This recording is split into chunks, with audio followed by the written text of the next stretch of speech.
नमस्कार, मैं मनीष सिंह आप सभी का साहित्य संसार यूट्यूब चैनल पर स्वागत करता हूं। आज हम लोग छंद के भेद या छंद के प्रकार पढ़ेंगे। इससे पूर्व वीडियो मैंने आपको छंद के बारे में बताया था, छंद की परिभाषा और छंद के अंग कौन कौन से थे। लेकिन आज इस वीडियो में हम लोग छंद के भेद पढ़ेंगे। छंद कितने प्रकार का होता है, आइए हम देखते हैं। छंद जो है 3 प्रकार का होता है। ये मैंने आपको छंद के भेद आपको बताया। मैंने मुख्य रूप से 2 ही माने जाते हैं, मात्रिक छंद, वर्णिक छंद। लेकिन अनुमानतः लगभग सभी विद्वानों ने लगभग बताया है 3 प्रकार के जो है छंद के भेद बताए हैं, मात्रिक छंद, वर्णिक छंद और मुक्त छंद। तो मात्रिक छंद क्या होता है? जो रचना मात्रा के आधार पर लिखी जाती है वो मात्रिक छंद कहलाएगा। वर्णिक छंद जो होता है वो वर्ण की गणना के आधार पर जो काव्य सृजन होता है वो वर्णिक छंद कहलाएगा। और मुक्त छंद जो होता है जो न वर्ण के आधार पर रचित होता है न ही मात्रा के आधार पर रचित होता है, जो इन दोनों से मुक्त होता है, ये छंद रहित होता है मुक्त छंद। हम इसकी चर्चा बाद में करेंगे, पहले क्रम समझते हैं। मैंने बताया छंद के 3 भेद हैं, मात्रिक छंद, वर्णिक छंद और मुक्त छंद। मात्रिक छंद जिस छंद में मात्रा गणना होती है वो मात्रिक छंद कहलाएगा। वर्णिक छंद जिसमें वर्ण की गणना होती है यानी अक्षर की गणना होती है वर्णिक छंद कहलाएगा। और जो मात्रिक न जिसमें ना मात्रिक छंद की गणना होती है न ही वर्णिक छंद की गणना होती है वो मुक्त छंद कहलाता है। और आज की जो आधुनिक कविताएं जो रची जा रही हैं वो मुक्त छंद रची जा रही हैं। ऐसे मात्रिक छंद के पुनः फिर 3 भेद हैं, सममात्रिक छंद,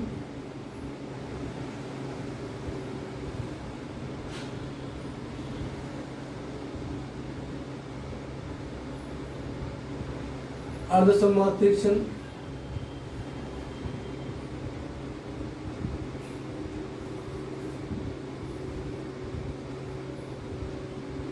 विषम मात्रिक छंद।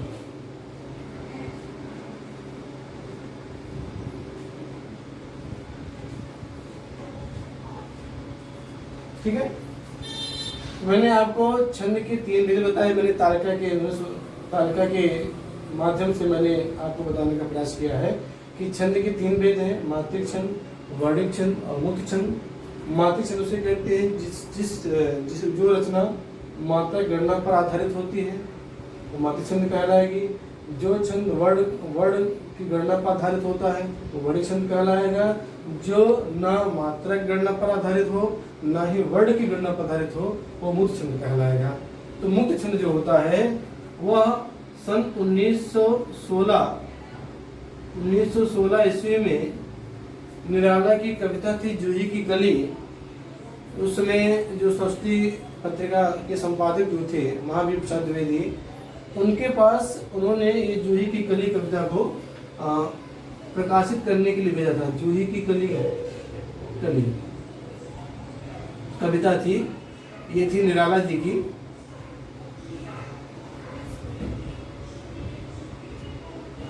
निराला जी की थी, लेकिन जो है महावीर प्रसाद द्विवेदी ने उसे अपने पत्रिका में छापने से इनकार कर दिया और उन्होंने इस पे अश्लीलता का आरोप लगाया था।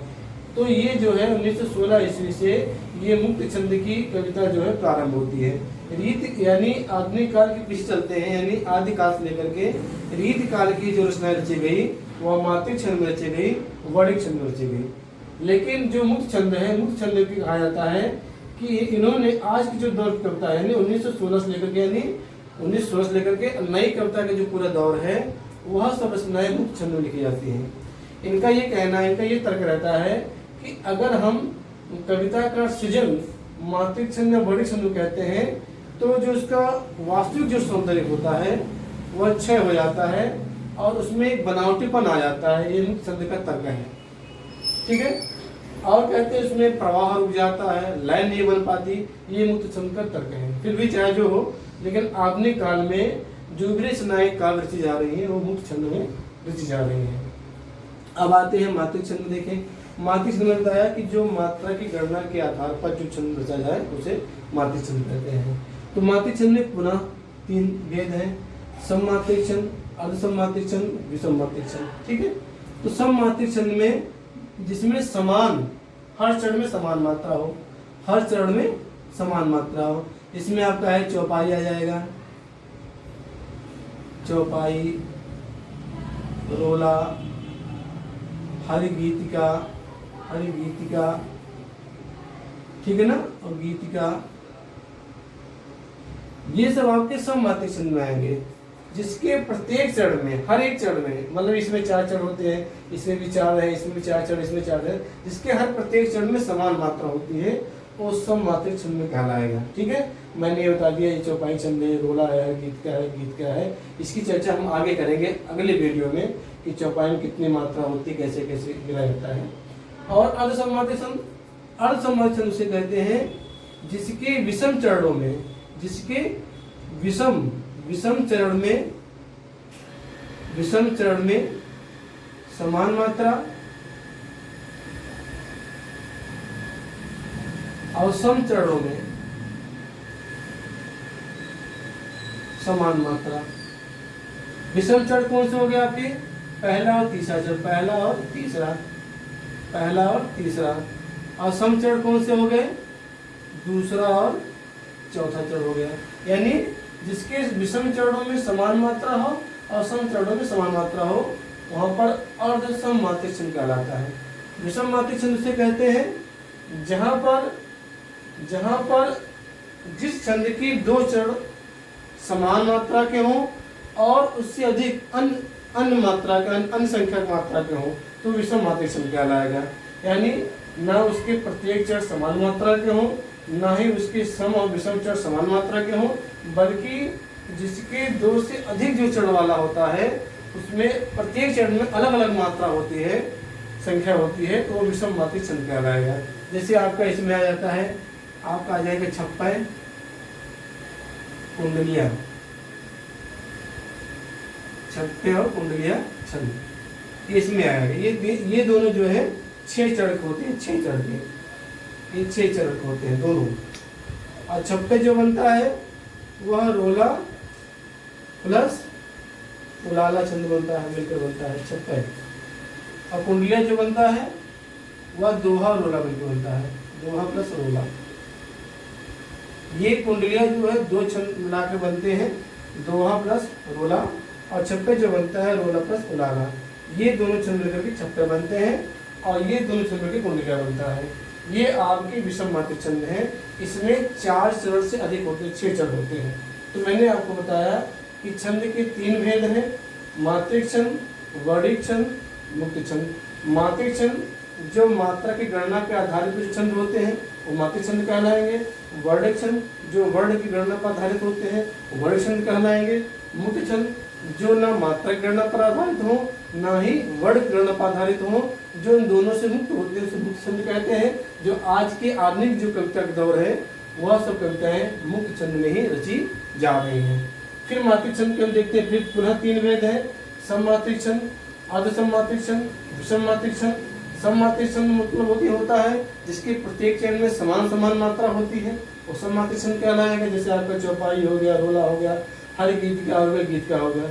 अर्धसममात्रिक छंद जिसकी विषम चरण में समान मात्रा, यानी पहले और तीसरे चरण में समान मात्रा, और सम चरणों में जैसे दूसरा चौथा चरण है उसमें समान मात्रा, वो कहलाएगा अर्धसममात्रिक छंद। इसमें आपका अर्धसममात्रिक छंद में आता है दोहा, सोरठा, बैरवे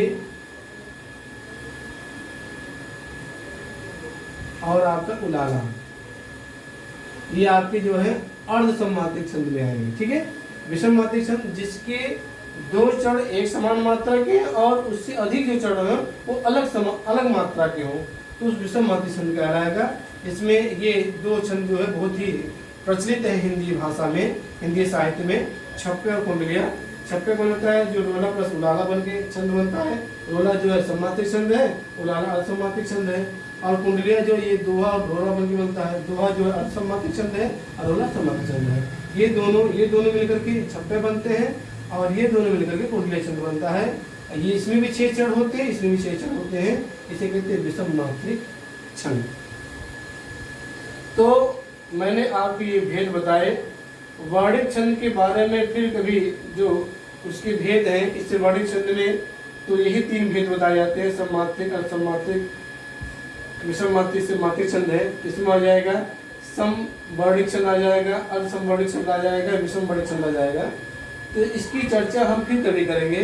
लेकिन अनुमानतः जो हमारे माध्यमिक शिक्षा परिषद इलाहाबाद या प्रयागराज इस समय जो है, उसमें 9th, 10th, 11th और 12th के कोर्स में जो छंद दिया गया है वह मात्रिक छंद के अंतर्गत आने वाले जो 3 भेद हैं उसी का जिक्र किया गया है। और अनुमानतः चाहे प्रतियोगी परीक्षाएं हों उसमें भी मात्रिक छंद से ही पूछा जाता है। तो इसलिए हम आपको नेक्स्ट वीडियो में इन सब मात्रिक छंद के जो मैंने आपको उदाहरण बताए हैं कौन कौन से हैं, इसको हम लिख करके मात्रा लगा के आपको समझाएंगे मात्रा कैसे लगेगी। और वर्णित छंद में आपके जो छंद आते हैं वो आते हैं, वर्णित छंद में आपका आ जाएगा इंद्रवज्जा, उपेंद्रवज्जा, उपेंद्रवज्जा, ये सब इसमें 11-11 वर्ड होते हैं। 11-11 वर्ड, जैसे मैंने कहा ना कि ये मात्रा गणना पर आधारित होता है, ये वर्ड की गणना पर आधारित होता है। यहाँ पर वर्ड में इंद्रवज्जा में 11 वर्ड होते हैं, उपेंद्रवज्जा में 11 होते हैं। फिर है मालिनी छंद है, मालिनी छंद है, इसमें भी होते हैं आपके 15 वर्ड होते हैं। इसी तरह से और सारे वर्णित छंद हैं, करीब 9-10 वर्णित छंद हैं जो अधिकतर जो है पूछे जाते हैं परीक्षाओं में, प्रतियोगी परीक्षाओं में। 10-11 है, इसका वीडियो मैं अलग से बनाऊंगा कभी। लेकिन फिलहाल जो है हम मात्रिक छंद के बारे में पढ़ेंगे और अगला हमारा जो वीडियो होगा वो मात्रिक छंद के अंतर्गत ही होगा।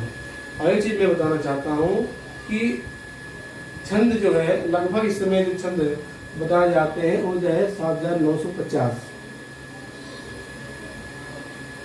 छंदों की संख्या जो बताई जाती है 7950 छंद बताए जाते हैं, जिसमें से केवल 80 या 90 छंद ही प्रचलित है। 80 या 90 छंद ही प्रचलित है और उसी के बारे में पढ़ा जाता है, उसी के बारे में परीक्षाओं में पूछा जाता है। तो आज हमने इस वीडियो में आपको मैंने छंद के भेद बताए। छंद के भेद मैंने बताया 3 भेद होते हैं, 3 प्रकार के होते हैं, मात्रिक छंद, वर्णित छंद, मुक्त छंद। मात्रिक छंद बताया जो मात्रा की गणना पर आधारित है उसे मात्रिक छंद कहेंगे। वर्णित छंद जो वर्ण की गणना पर आधारित है वर्णित छंद कहेंगे। मुक्त छंद जो मात्रा ना ही वर्ण की गणना पर आधारित ना हो उसे मुक्त छंद कहेंगे। फिर मैंने आपको मात्रिक छंद के फिर 3 भेद बताए। सममात्रिक छंद जो समान मात्रा हो हर चरण में, जैसे चौपाई, रोला, हर गीत का। फिर मैंने बताया अर्धसममात्रिक छंद जिसकी विषम चरण में समान मात्रा यानी पहले 3 चरण में एक जैसी मात्रा हो और सम चरणों में दूसरे चरण में एक जैसी मात्रा हो, वो अर्धसममात्रिक छंद कहलाएगा। जैसे मैंने बताया दोहा, शोठा, बैरवे, उलाला, ये आपका अर्धसममात्रिक छंद में आएगा। फिर विषममात्रिक छंद मैंने बताया कि जो 2 से अधिक चरण वाले जिसमें समान मात्रा ना हो और जिसमें प्राय 6 चरण होते हैं उस विषममात्रिक छंद कहलाता है।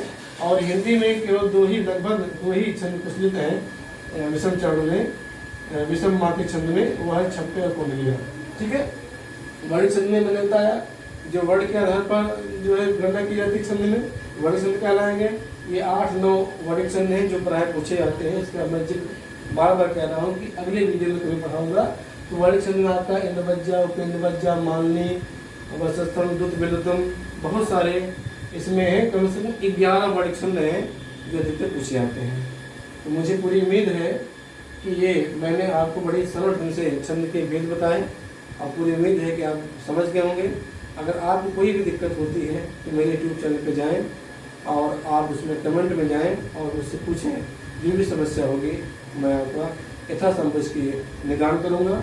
और मैं अगले नेक्स्ट वीडियो में आपके सामने मैं सममात्रिक छंद के उदाहरण लेकर आऊँगा, अर्धसममात्रिक छंद के उदाहरण लेकर आऊँगा और विषममात्रिक छंद के उदाहरण लेकर आऊँगा।